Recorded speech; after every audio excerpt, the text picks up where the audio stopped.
Hello everyone. तो BSEB की तरफ से रिलीज की गई नोटिफिकेशन जिसमें कि एस्टेट 2024 के लिए आपको यहाँ पे एप्लीकेशन मांगा जा रहा है। तो आपको पता ही है कि 14 तारीख यानी 14 दिसंबर से 2 जनवरी तक एप्लीकेशन फॉर्म भरी जाएगी।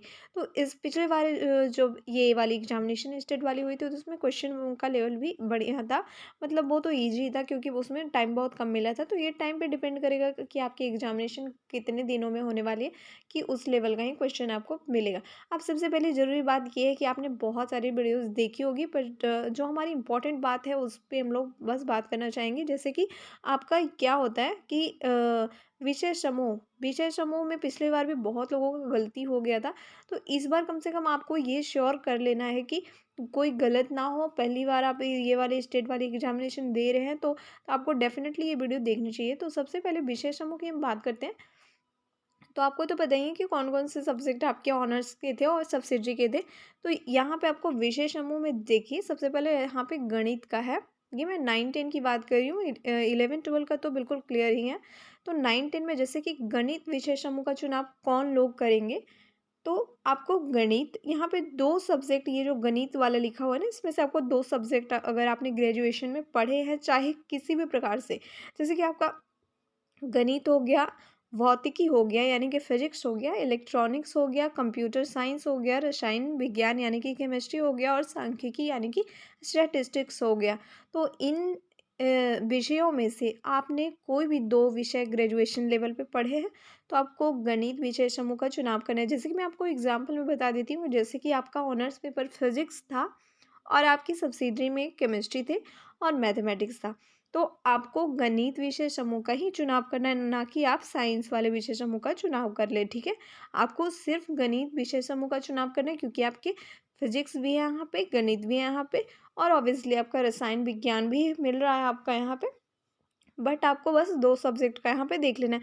जैसे कि आपका अगर केमिस्ट्री, किसी का केमिस्ट्री ऑनर्स पेपर रहा था और उनका उनका भी सेम चीज़ कि फिजिक्स था उनका सब्सिडरी में और मैथमेटिक्स सब्सिडरी में था, तो उनको भी गणित विषय समूह का ही चुनाव कर लेना है। तो ये क्लियरिटी थी। और गणित जिनका ऑनर्स पेपर था उनके लिए तो बिल्कुल सही चीज़ है, तो गणित उनको चूज करना है। अब देखिए यहाँ पे साइंस में आपको यहाँ पे बताती हूँ कि ये जो विज्ञान ख जो लिखा हुआ है, इस विषय समूह का चुनाव कौन कौन लोग कर सकते हैं। तो जैसे कि यहाँ पे आप देख पा रहे हैं कि जंतु विज्ञान, प्राणी विज्ञान जिसको बोलते हैं, और वनस्पति विज्ञान और रसायन शास्त्र। अब देखिए रसायन शास्त्र, ये जो केमिस्ट्री आपका ऊपर भी है केमिस्ट्री, ठीक है, गणित वाले में भी केमिस्ट्री है, बट यहाँ पे आप थोड़े से सावधान हो जाए क्योंकि वहाँ केमिस्ट्री के साथ क्या था, या तो मैथमेटिक्स था या तो फिजिक्स था। लेकिन यहाँ देखिए केमिस्ट्री जब आपका है तो यहाँ पे आपका क्या है, या तो आपका जंतु विज्ञान है या तो आपका वनस्पति विज्ञान भी है आपके सब्जेक्ट में। तो डिफरेंस आपको समझ में आ ही गया होगा कि जैसे कि आपका जूलॉजी और केमिस्ट्री अगर आपने पढ़ा है ग्रेजुएशन लेवल पे तभी आप साइंस का चुनाव कर सकते हैं, या फिर आपने इनमें से कोई भी 2 सब्जेक्ट साइंस वाले पढ़े हैं तो फिर आप इसका चुनाव कर सकते हैं। और गणित किसका चुनाव करना है ये भी आपने समझ लिया। सामाजिक विज्ञान का थोड़ा सा देख लेते हैं। सामाजिक विज्ञान में क्या है, इसका भी सेम पैटर्न आपको देखने को मिलेगा। जैसे कि ग्रेजुएशन में आपने हिस्ट्री पढ़ा हो, ज्योग्राफी पढ़ा हो, या फिर इकोनॉमिक्स या फिर पॉलिटिकल साइंस पढ़ा है, तो यहाँ पे कोई भी 2 सब्जेक्ट इनमें से आपने पढ़े हैं तो आपको सामाजिक विज्ञान का ऑब्वियसली चुनाव कर लेना है। इसके बाद लैंग्वेज का भी सिंपल है कि जिन्होंने लैंग्वेज पढ़ा है अपने ग्रेजुएशन लेवल पे ऑनर्स में या फिर सब्सिडरी में, तो उनको ये वाली चुनाव कर लेनी। तो ये आपको विषय समूह पे क्लैरिटी मिल गई है। अब इसके साथ ही कुछ छोटी सी बातें हैं जिस पे हम लोग थोड़ी सी एक बार देख लेते हैं, नज़र डालते हैं। जैसे कि आपका जो ये पैटर्न क्या है एग्जामिनेशन का पैटर्न, उसमें 100 नंबर के आपके जो सब्जेक्ट होंगे, जैसे कि आपने अगर गणित विषय समूह का चुनाव किया ना, जैसे कि आपने जो भी विषय समूह का चुनाव करोगे ना आप इसमें से, तो 100 नंबर के आपके उसी पे क्वेश्चन रहेंगे और 50 नंबर के क्वेश्चन आपके किस पे रहेंगे, तो वो आपके रहने वाले हैं टीचिंग पैडागोजी पे। तो इस तरह से आपके 150 नंबर हो जाएंगे। अब यहाँ पे एक चीज़ और जाने वाली बात है कि आपका ये जो एग्जामिनेशन है वो सीबीटी रहेगा, यानी कि कंप्यूटर बेस्ड टेस्ट रहने वाला है। तो आपको ओएमआर पे टाइम वेस्ट नहीं करना है, बस आपको कंप्यूटर पे वहाँ क्लिक करते जाना है। एप्लीकेशन के कंप्लीट होने के 3 स्टेप्स हैं यहाँ पे बताया गया है। पंजीकरण यानी कि रजिस्ट्रेशन है, फिर आपको एप्लीकेशन को फिल करना है, उसके बाद आपको पेमेंट कर लेना है। अब वन मोर इम्पॉर्टेंट थिंग क्या है, वो है नॉर्मलाइजेशन वाली प्रक्रिया।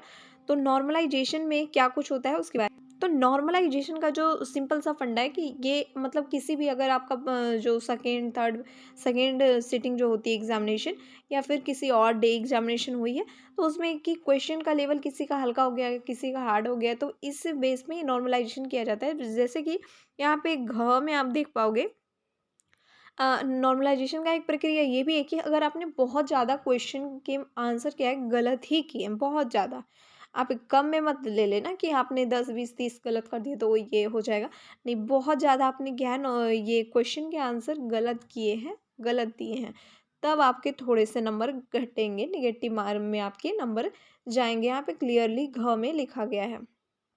तो नॉर्मलाइजेशन से आपको घबराना नहीं, आप मतलब आंसर दो अपना जो भी है, वेस्ट ऑफ ऑफ बेस्ट दो, गलत तो होते ही हैं, तो बिल्कुल घबराने वाली बात नहीं है, कुछ ही मार्क्स के आपके डिफरेंस आएंगे, ठीक है ना।